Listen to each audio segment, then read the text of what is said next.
In 2022, Jorden Savoury was drafted 13th overall by the Huskies as the second women's 100-meter selection in that class. In 2023, she won her first title in the Canadian Track and Field League in a dominant fashion. However, 2024 CTFL Draft was loaded with high-level athletes, and in the first and second round, 2 athletes competing in the women's 100-meter would be selected. 4th overall by the Spitfires after selections Marco Arope, Ben Flanagan, and Eliza Ajibi was Donna Ntambue from Montreal, coming in with a mark of 11:54. In the next round, again by the Spitfires, was 17-year-old Roxane Tedga, coming in with a mark of 11:85. Obviously, there was a specific strategy here by the Spitfires, using their top picks on their women's 100-meter roster. Ntambue and Tedga were the top 2 women's 100-meter selections in that class, and they would quickly show the league why. The 2024 CTFL season commenced in Montreal. We saw many athletes competing in their singlets for the first time, but most eyes were on the women's 100 meters to see how these top selections for the Spitfires fared. We actually saw each of their faster times come from the heats. In Heat 3, Tedga ran 11:65, and Savoury in Heat 4 ran 11:82. But most impressive of all, Ntambue in the next heat ran a blistering time of 11:36, setting a new personal best and smashing the CTFL record. This performance was super impressive and was setting up an interesting CTFL season. Heading into the CTFL Finals in Ottawa, the order remained with Ntambue now at 50 points, Tedga with 40 points, and Savoury with 32.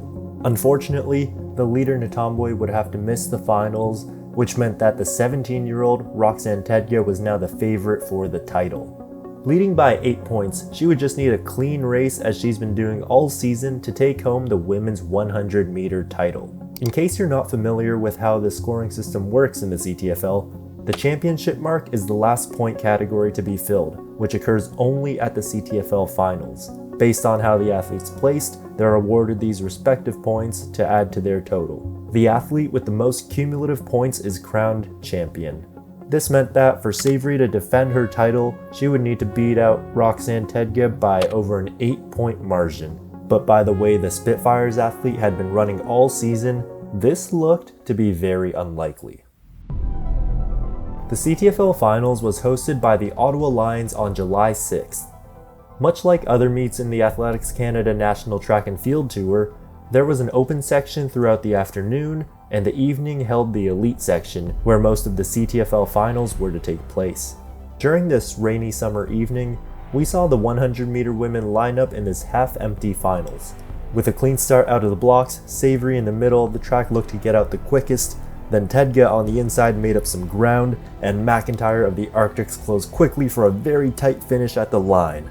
Now this is what the final official results looked like. McIntyre is actually a 200-meter athlete in the CTFL, so her position did not count towards the scoring system. This meant that Savoury had the top CTFL spot of 25 points, and Tedga closed quick enough to snag the second place and get 20 points, and so on. Although Savoury beat out Tedga for the top spot, it wasn't a big enough gap to cover the 8-point margin, meaning Tedga would walk away with the CTFL title. Or so it may have seemed. In the 2023 CTFL Draft, the Huskies drafted 100-meter sprinter Kayla View 47th overall. This season was certainly her best thus far, as she ran a personal best of 11.71 in the 100 meters and a win legal best of 11.89 on 3 separate occasions. Heading into the CTFL Finals, View was 4th overall with 24 points. Earlier in the afternoon, she put herself in the open section, as most CTFL athletes do, to mimic having heats before the finals. As the true competition typically occurs in the elite section, also known as the CTFL Finals, many athletes save themselves for the evening.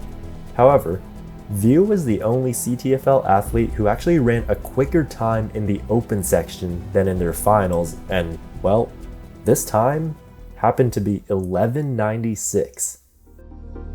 Looking back at the results of the finals, we can see that this time places her above Tedga for the day, knocking her out of the 20-point spot and into the 16-point spot.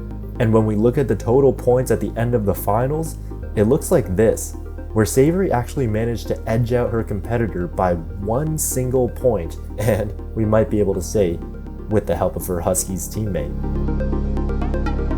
This may have been the closest and most unorthodox way of claiming a title that we have seen thus far in this league.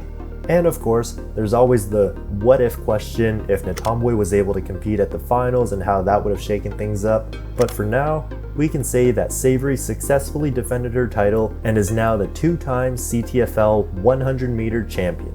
Thanks for watching this breakdown, and if you like this analysis, you'll surely enjoy seeing how the men's 1500-meter finals went down in this video right here.